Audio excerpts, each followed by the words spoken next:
A story that hasn't received much attention from the mainstream media is a major national security scandal for House Democrats.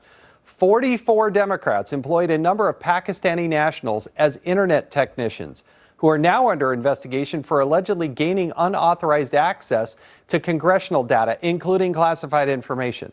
The latest revelation, amazingly, Democrats apparently exempted those employees from background checks, didn't even check their backgrounds.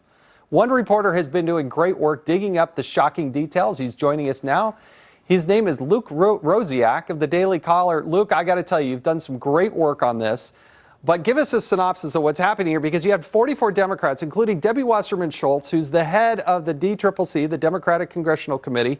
And they brought these Pakistani national in, and they just let them into the system and didn't ever bother to give a background check. Right. The House policy says if you're going to give someone super user permissions on the House network, meaning they can read all of the members' emails, you got to do a background check. But they hired this guy Imran Awan, and then and his brother, and soon they put on other relatives too. And these guys had criminal records. They had a dozen lawsuits. They had ties to foreign officials. And they never even checked their backgrounds. And what happened next is the House Inspector General found that they made unauthorized access to House data. In other words, Congress was hacked, and you never heard about this. This is a shocking revelation. There's missing hardware. 3 of these people were on the House Intelligence Committee. Democrats from the House, they're on the House Intelligence Committee. And this guy and his brother, I believe, got fired from McDonald's, for goodness sake. He was making like $165,000 a year from Congress, and he couldn't hold the job at McDonald's, right? Did I read that right? That's right. And these are the Democrats who are constantly lecturing us about cybersecurity. They basically brought the fox into the henhouse, and the worst happened. Congress was hacked. And we've heard more about the hacks of Panera Bread and Under Armour in the last week than we've ever heard about this congressional thing. That's because breakfast muffins and underwear take cybersecurity more seriously than House Democrats. That's what we're learning.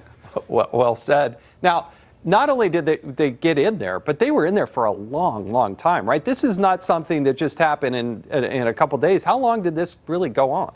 Imran Awan started working for these guys in 2004, and by the end of it, in 2016, his whole family was on board working for 1 in 5 House Democrats. And so they could read all of those emails. And, you know, this is something that the Democrats basically covered up, and they actually let them stay on the network for 4 months after the Inspector General informed them of unauthorized access being made. So you have to think that it comes back to the narrative for Democrats. They don't actually care about hacking. They had this Russia thing they wanted to keep going. It was an inconvenient truth that Congress was hacked by Pakistanis at the same time, and so they withheld it from the public. And there was a lot of cover-ups in the 2016 election, but this is the most successful one. And they were traveling overseas too, right? I mean, at one point, right, he goes overseas, then he comes back. Where does the case go from here? I mean, authorities are now on top of it supposedly, but we never hear anything about it. Where's it going next? Well, Congress falsely called it a theft case. That's not what it was about. The Inspector General said this is about data going off the network. And the prosecutors started surveilling this guy, and he wired $300,000 to Pakistan and tried to flee the country. So prosecutors wound up charging him with moving that money overseas. But that basically seems like it's pretextual charges, and their next court date is going to be May 4th.